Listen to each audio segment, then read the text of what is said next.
السلام علیکم ورحمۃ اللہ وبرکاتہ۔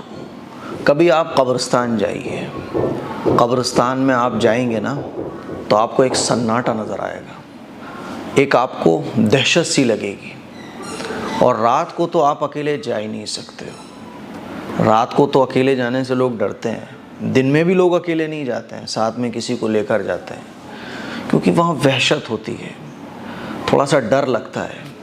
کبھی ہم نے یہ بات سوچی ہے کہ اسی قبرستان میں ایک دن آئے گا، ہمارے اپنے ہمیں غسل کفن دے کر اسی قبرستان کی کسی قبر میں لٹا کر اور اوپر سے مٹی ڈال کر چلے جائیں گے۔ ہمیں ایک دن ایسا آئے گا کہ اسی قبرستان کی کسی قبر میں سونا ہے اور کوئی ساتھ نہیں ہوگا، اندھیرا ہی اندھیرا ہوگا، پورے قبرستان میں سناٹا ہوگا، کیڑے مکوڑے سانپ بچھو جو بھی اس قبرستان میں ہوں گے وہ ہمارے ساتھ ہوں گے۔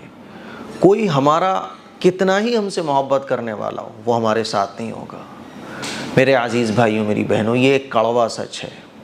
کبھی ہم نے اس بات پر غور کیا کہ ہم اپنی اس لائف کو جو ہمارے سامنے کھڑی ہے، بہت قریب ہے، وہ ایسی لائف ہے جہاں بلب نہیں ہوں گے، جہاں یہ لائٹ نہیں ہوگی، جہاں اے سی نہیں ہوگی، جہاں کوئی دوست نہیں ہوگا، کوئی رشتہ دار نہیں ہوگا، ہمیں وہاں اکیلے ہی رہنا ہے، فرشتوں سے ملاقات کرنی ہے۔ وہ قبر کا سناٹا، وہ قبر کا اندھیرا، اس کو دور کرنے کے لیے کبھی ہم نے کچھ سوچا ہے؟ نہیں سوچا نا میرے عزیز بھائیوں، میری بہنوں۔ حالانکہ وہ قبر ایسی منزل ہے کہ جس کے بارے میں اللہ کے نبی صلی اللہ علیہ وسلم نے ارشاد فرمایا کہ قبر یا تو جنت کے باغوں میں سے ایک باغ ہے یا جہنم کے گڑھوں میں سے ایک گڑھا ہے۔ جس کی قبر کا معاملہ حل ہو گیا نا تو آگے کے معاملے بھی اس کے حل ہو گئے۔ اور قبر کا معاملہ حل کیسے ہوگا؟ اللہ کی عبادت کر کے۔ قبر جو ہے نا یہ آخرت کا ذریعہ ہے، آخرت میں پہنچنے کا۔ جیسے ریلوے ٹریک ہوتا ہے نا تو ہم ریلوے پھاٹک کو پار کرتے ہیں دوسری سائڈ پر جانے کے لیے، بالکل اسی طرح سے قبر جو ہے نا آخرت تک پہنچنے کا راستہ ہے۔ قبر کے ذریعے ہم آخرت میں پہنچیں گے، اور آخرت کا جو دن ہوگا نا بڑا خطرناک ہوگا۔ جب آخرت کا دن خطرناک ہے تو سوچو قبر کتنی خطرناک ہوگی، کیونکہ وہ بھی تو اسی سے ملی ہوئی ہے۔ تو آخرت کا دن اتنا خطرناک ہوگا کہ آخرت کی سختی، آخرت کی ہولناکیاں، اور آخرت میں آپ سوچو حضرت آدم علیہ السلام سے لے کے قیامت تک جتنے بھی انسان آئے ہیں سب آخرت کے میدان میں جمع ہوں گے، اللہ تعالیٰ کو حساب و کتاب دینے کے لیے سب کا نام اعمال اوپن کیا جائے گا۔ کبھی سوچا ہے آپ نے کہ کتنا خطرناک دن ہوگا؟ حدیث میں آتا ہے کہ لوگوں کے دل مردہ ہو جائیں گے جب کوئی بہت بڑا حادثہ پیش آ جاتا ہے نا، یا ہم نے کوئی بہت زبردست خطرناک چیز دیکھ لی ہے نا، تو کیسے دل مردہ ہو جاتا ہے، آدمی بے جان سا ہو جاتا ہے۔ تو آخرت کا دن اتنا ہی خطرناک ہوگا، دل لوگوں کے مردہ ہو جائیں گے۔ لیکن ایک شخص ہوگا جس کا دل آخرت میں مردہ نہیں ہوگا، وہ نارمل پھر رہا ہوگا، نارمل ٹہل رہا ہوگا، اس کے لیے آخرت کی سختی کچھ نہیں ہوگی، کوئی مشکل آخرت کی نہیں ہوگی۔ وہ ایسے پھر رہا ہوگا جیسے دنیا میں اے سی میں بیٹھا ہوا ہو، اور لوگ پریشان ہوں گے، ادھر سے ادھر لوگوں کے کلیجے منہ کو آ رہے ہوں گے، اتنا خطرناک منظر ہوگا، لوگوں کی آنکھیں پھٹی رہ جائیں گی، دل پھٹ رہے ہوں گے، کیونکہ اتنا خوفناک منظر ہوگا۔ لیکن یہ شخص جو یہ عمل کر لے گا جو آج میں آپ لوگوں کو بتانے والا ہوں، اور یہ رات جو ہے نا وہ سال میں صرف ایک بار آتی ہے، اسی رات میں یہ عمل آپ کر سکتے ہو۔ جو شخص اس رات میں یہ عمل کر لے گا جو میں بتاؤں گا، اللہ کے نبی کی حدیث کے مطابق آخرت میں اسے کوئی پرابلم نہیں ہوگی۔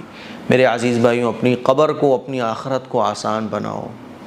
آپ کو پتہ ہے کہ آج کی رات یعنی چاند رات، یہ اتنی عظیم الشان رات ہے، اتنی عظیم الشان رات ہے کہ اس کے ذریعے ہم اپنی قبر کی دنیا کو بھی چمکا سکتے ہیں، آخرت کی سختیوں سے، آخرت کی ہولناکیوں سے بھی بچ سکتے ہیں۔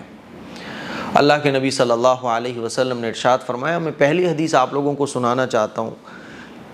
اللہ کے نبی صلی اللہ علیہ وسلم نے ارشاد فرمایا، جو شخص عید الفطر اور عید الاضحیٰ کی راتوں میں یعنی چاند رات میں عبادت کرے گا اللہ کی، تو اللہ تعالیٰ اس کے دل کو اس دن زندہ رکھے گا جس دن لوگوں کے دل مردہ ہو جائیں گے، یعنی جس دن لوگ پریشان پھریں گے، لوگوں کے دل پھٹ رہے ہوں گے آخرت کی سختیوں کی وجہ سے، اللہ تعالیٰ اس شخص کے دل کو زندہ رکھے گا، یعنی اسے کوئی پرابلم نہیں ہوگی، پرسنل سیکیورٹی سے ملی ہوگی، پرسنل آرام اس کو آخرت کے میدان میں ملے گا۔ یہ کون ہے صاحب؟